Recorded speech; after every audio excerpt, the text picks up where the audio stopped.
परी। और इसलिए आप देखेंगे पूरे रामचरितमानस में प्रभु वो तो निर्मल से निर्मल है, उनकी निर्मलता के लिए तो क्या कहना है। वो तो ईश्वर का अंश जो जीव है उसके लिए भी शब्द यही आया है कि ईश्वर अंश जीव अविनाशी चेतन अमल सहज सुखराशि। निर्मलता उनका स्वरूप।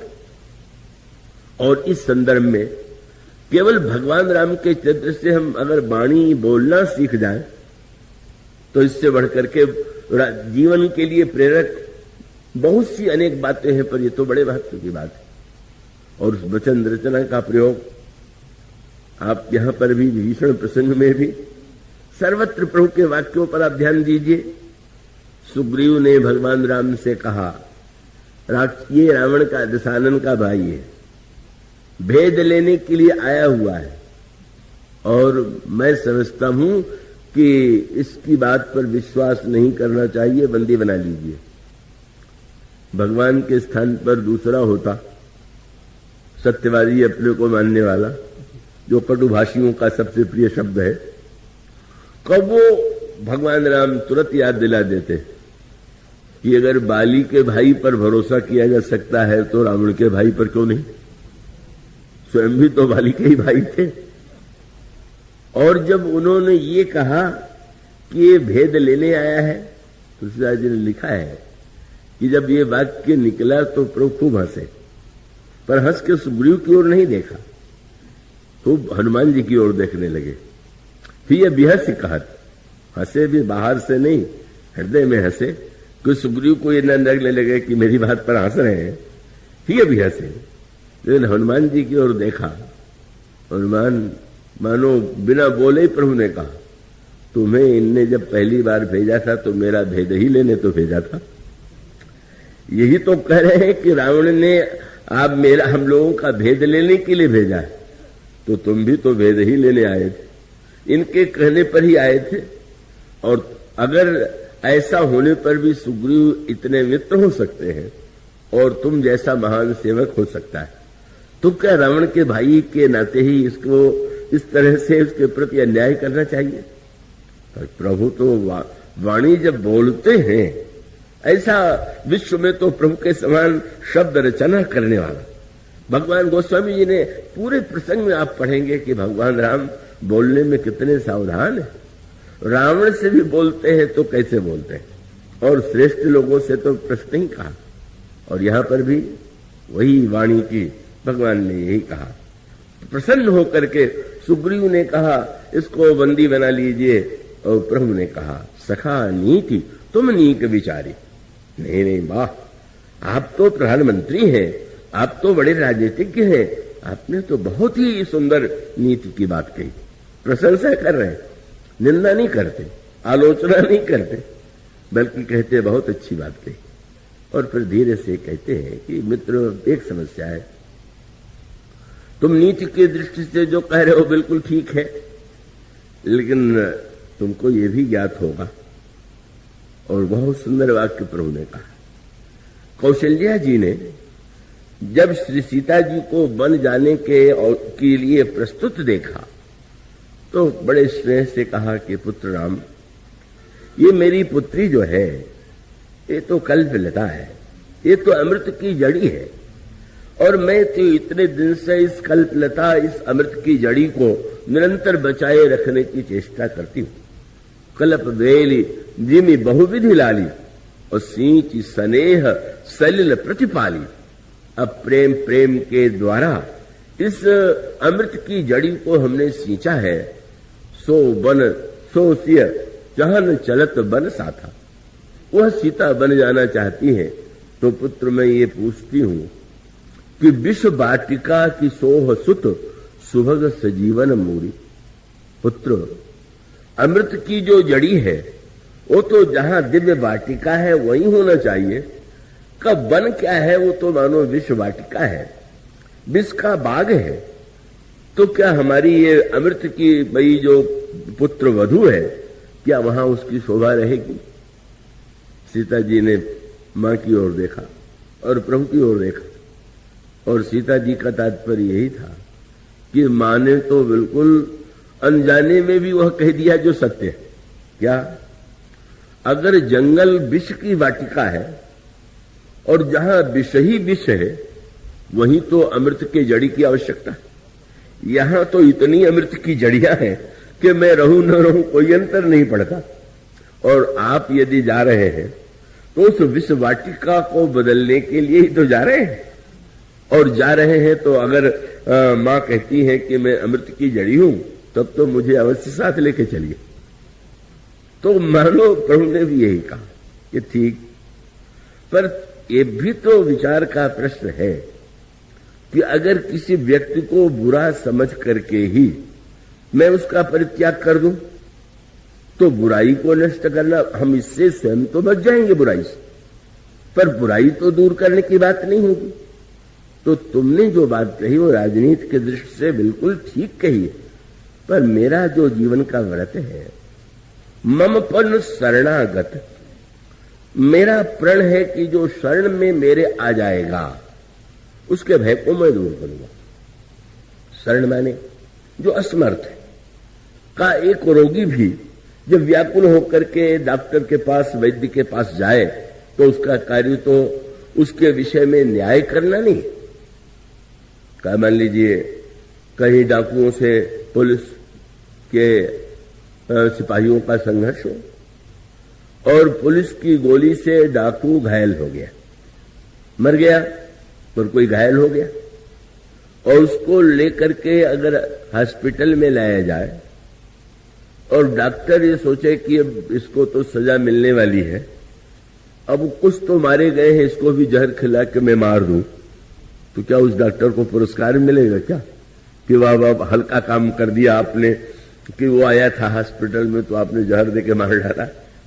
उसका काम वो नहीं, वो तो काम बटा हुआ है। जो एक विभाग है वो अपराधी को के से युद्ध करके उससे प्रहार कर रहा है। डॉक्टर का काम तो दवा दे के अच्छा करना, भले ही अच्छा होने के बाद न्यायालय में जाए और न्यायाधीश उसको फांसी की सजा दे दे, पर वो न्यायाधीश का कार्य है, वो कार्य जो है स्वयं डॉक्टर का नहीं।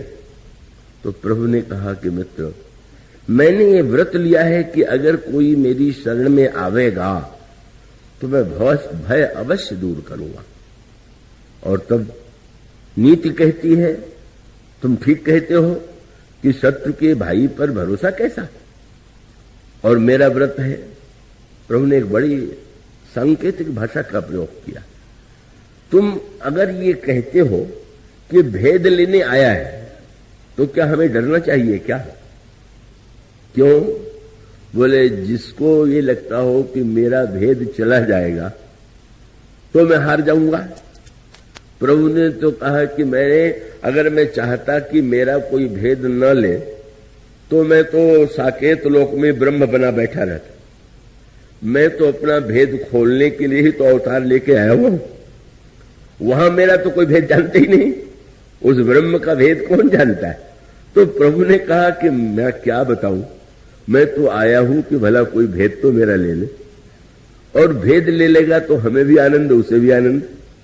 मुझे प्रसन्नता होगी कि वो जो मेरा उद्देश्य था पूरा हुआ, और वो भी भेद जान जाएगा, तो तुम विश्वास रखो उसके जीवन में पूरा परिवर्तन हो जाएगा। इसलिए प्रभु ने यही कहा कि मैं यही कहूंगा कि अब मेरी प्रीति के सिद्धांत में और तुम्हारे नीति के सिद्धांत में थोड़ी दूरी लग रही है।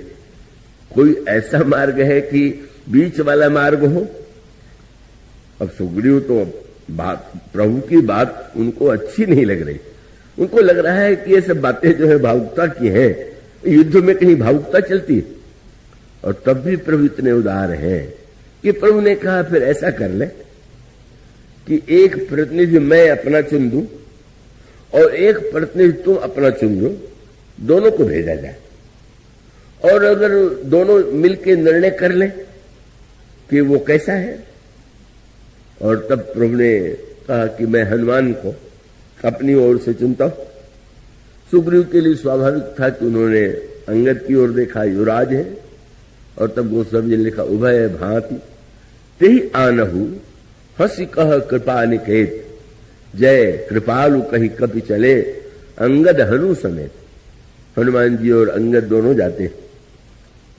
अंगद बड़े प्रभावित हो गए भीषण को देखते ही, और तब सादरते ही आगे करी बानर गए जहां रघुपति करुणा कर का वो भीषण को आगे कर लेते हैं, और हनुमान जी और अंगद और सैनिक दोनों दृश्य है।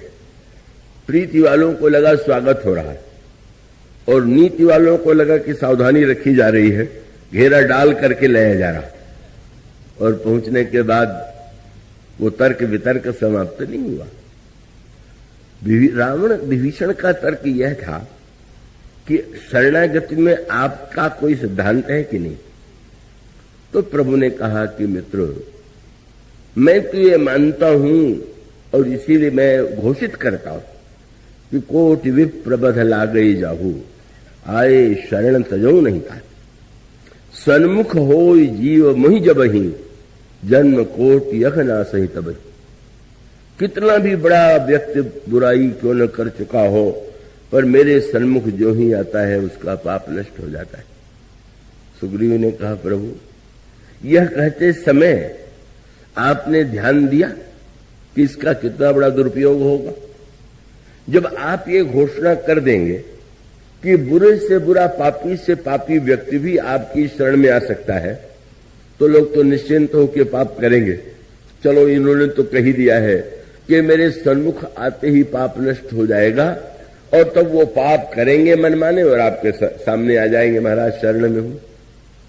और तब प्रभु ने कहा कि समस्या तो यही कि मैं तो आया ही इसीलिए हुआ, अवतार मेरा है ही इसलिए कि जिससे व्यक्ति मेरे सन्मुख आवे। पर मैं कितना भी कुछ क्यों न कहूं, पर तुम एक बात समझ लो, मेरे पास कुछ ऐसे व्यक्ति हैं कि जो आ ही नहीं सकते। और केवल भगवान ने जो वाक्य कहा वो ये कही कहा कि मैं क्या करूं, कोटि विप्रबध लागई जाहू आए शरण तुझो नहीं ताहू। सन्मुख होई जीव मोहि जबहि जन्म कोटि अभनासहि तबहि। लेकिन पापवंत कर सहज सुहाऊ भजन मोर तेहि भाव न काऊ। क्यों? बोले निर्मल मन जन सो मोहि पावा। भगवान ने कहा समस्या ये है कि निर्मल मन वाला ही मुझे पा सकता है। और बहुत बढ़िया बात है। इसका अभिप्राय यह है कि निर्मल मन जन सो मोहि पावा में मानो यह संकेत है कि जैसे अगर कोई शीशा है और शीशा में आकृति आप देखना चाहे और शीशे के ऊपर चारों ओर गंदगी लगा करके देखें तो दर्पण में तो आपको दिखाई नहीं देगा। इसलिए इसका अभिप्राय भगवान का यह है कि मेरे इस करुणा और कृपा को वही समझ पाता है जो निर्मल मन वाला है। जिसका मन अपवित्र होता है वो मेरी करुणा और कृपा को देखने में असमर्थ होता है। इसीलिए क्या तुमने देखा कि मेरे यहां शरणागतों की भीड़ है? इतने लंका में इतने व्यक्ति हैं, एक विभीषण को छोड़ करके एक भी आया क्या? और नहीं आता तो तुम मत डरो कि मेरी शरणागति के सिद्धांत से समाज में अनाचार फैल जाए।